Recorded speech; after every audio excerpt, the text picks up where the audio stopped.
वक्फा ख़त्म, 27वीं आईनी तरमीम के लिए मुलाकातें, राब्ते शुरू। क्या फिर से मौलाना का घर सियासी मरकज़ बन जाएगा? 27वीं तरमीम कब आएगी? 27वीं तरमीम की मंजूरी के लिए सरगर्मियाँ गैर महसूस अंदाज में आगे बढ़ेंगी। सियासी हिजान देखने में नहीं आएगा। वज़ीर आज़म शहबाज शरीफ से मुलाकात के लिए पीपल्स पार्टी के चेयरमैन बिलावल भुट्टो का खुसूसी तौर पर लाहौर आना, फिर उनके वफ्द में पार्टी के अहम रहनुमाओं की शिरकत, तो दूसरी तरफ बिलखुसूस कौमी असम्बली के स्पीकर सरदार अयाज सादिक और वज़ीर कानून आज़म नज़ीर तारड़ की मौजूदगी इस कयास को यकीनी बनाती है कि न सिर्फ ये मुलाकात बल्कि इसका एजेंडा भी पहले से तय था और वज़ीर आज़म इस यकीनी मुलाकात के लिए लाहौर में अपनी रिहाइशगाह मॉडल टाउन में मौजूद थे। गो के बिलावल भुट्टो का मीडिया में कहना था कि वो पोलो क्लब की एक तकरीब में शिरकत के लिए लाहौर आए हैं, लेकिन उनकी मुलाकात लाहौर में सिर्फ वज़ीर आज़म शहबाज शरीफ तक ही महदूद थी। गो के एक हुकूमती हल्के का ये कहना है कि मुलाकात में 27वीं आईनी तरमीम की बात ज़रूर हुई है, लेकिन ये कहना दुरुस्त नहीं है कि इस हवाले से पाकिस्तान मुस्लिम लीग नून और पाकिस्तान पीपल्स पार्टी के दरमियान इत्तेफाक राय हुआ। तहम मुसद्दिका ज़राए के मुताबिक इस मुलाकात में 26वीं आईनी तरमीम के बाद 27वीं आईनी तरमीम के लिए हिकमत अमली वज़ा करने और इस मकसद के लिए पार्लिमानी ऐवान में दोबारा 2 दहाई अक्सरियत हासिल करने पर मशावरत हुई और इसी मौजू और हिकमत अमली के बाइस वज़ीर कानून और कौमी असम्बली के स्पीकर इस मशावरत में शामिल थे।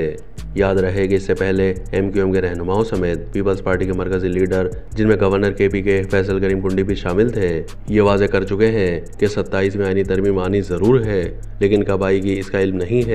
जबकि MQM के रहनुमा फारूक सत्तार का तो ये भी कहना था कि 27वीं आईनी तरमीम के हवाले से हमारा मुस्लिम लीग नून के साथ मुआहदा हो चुका है, जिसकी तस्दीक वज़ीर आज़म के मुशीर राना सनाउल्लाह भी कर चुके हैं, जो रिकॉर्ड पर मौजूद है, जिसमें उनका कहना था कि वज़ीर आज़म ने इत्तेहादी जमातों से वादा किया था कि 27वीं आईनी तरमीम लाई जाएगी, जिसमें मिलिट्री कोर्ट्स बनाने की भी बात होगी। तहम उनका ये भी मौक़िफ़ था कि हम चाहते हैं कि फाटा जैसे मखसूस इलाकों में ही मिलिट्री कोर्ट्स कायम की जाएँ। ज़राए के मुताबिक इम्कानी तौर पर वज़ीर आज़म शहबाज शरीफ और बिलावल भुट्टो के दरमियान मॉडल टाउन में वफूद की सतह पर मशावरत और हिकमत अमली वज़ा करने के बाद इस पर पेश रफ्त का आगाज़ 28 अक्टूबर से इस्लामाबाद में शुरू हो जाएगा। तमाम फिल वक्त इसकी तशहीर और सरगर्मियाँ गैर महसूस अंदाज में आगे बढ़ेंगी और सियासी हिजान देखने में नहीं आएगा, जैसा कि 26वीं आईनी तरमीम के मौके पर 1 महीने तक जारी रहा था,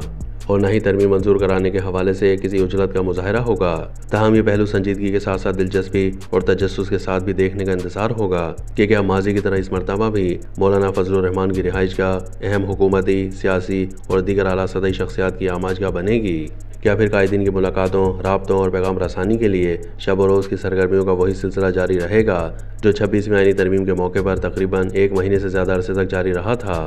तहम 26वीं आईनी तरमीम की मंजूरी से लेकर अब तक जो वाक़यात और बयानात सामने आए हैं, उनके पेश नज़र बादी नज़र में तो ऐसा माहौल नज़र आता है क्योंकि बिलावल भुट्टो एक गैर मुल्की नशरियाती इदारे को अपने इंटरव्यू में गैर मुबहम अल्फाज में ये कह चुके हैं कि 26वीं आईनी तरमीम की मंजूरी के लिए हमारे पास मतलूबा नंबर पूरे थे और 26वीं तरमीम मौलाना साहब की हिमायत के बगैर भी मंजूर हो सकती थी। अगर देखा जाए तो मौलाना फजलुर रहमान और उनकी जमात के लिए बिलावल भुट्टो का यह बयान खासा बड़ा और संजीदा धचका है। फिर मौलाना साहब गुज़िश्ता 2-3 दिन से चिन्योट और खुशाब की तंजीमी इज्तिमात में अपना ये मौक़िफ़ दोहरा रहे हैं कि अगर 27वीं तरमीम पेश की गई तो JUI इसकी भरपूर मज़ाहमत करेगी और इसके साथ ही वो मुल्क में दोबारा इंतखाबात के इनेकाद का मुतालबा भी जारी रखे हुए हैं। अब आने वाले दिनों में वाज़ेह हो जाएगा कि मौलाना फजलुर रहमान जो तर्ज अमल इख्तियार करते हैं, इसे उनकी कामयाबी, शिकस्त, हिकमत अमली या फिर उनके मुखालफिन इसे कुछ और नाम देते हैं। याद रहे कि हुकूमती शख्सियात की जानिब से एक से ज़्यादा मरतबा ये कहा जा चुका है कि आइन की 27वीं तरमीम की मंजूरी के लिए हमें JUI के वोटों की ज़रूरत नहीं होगी।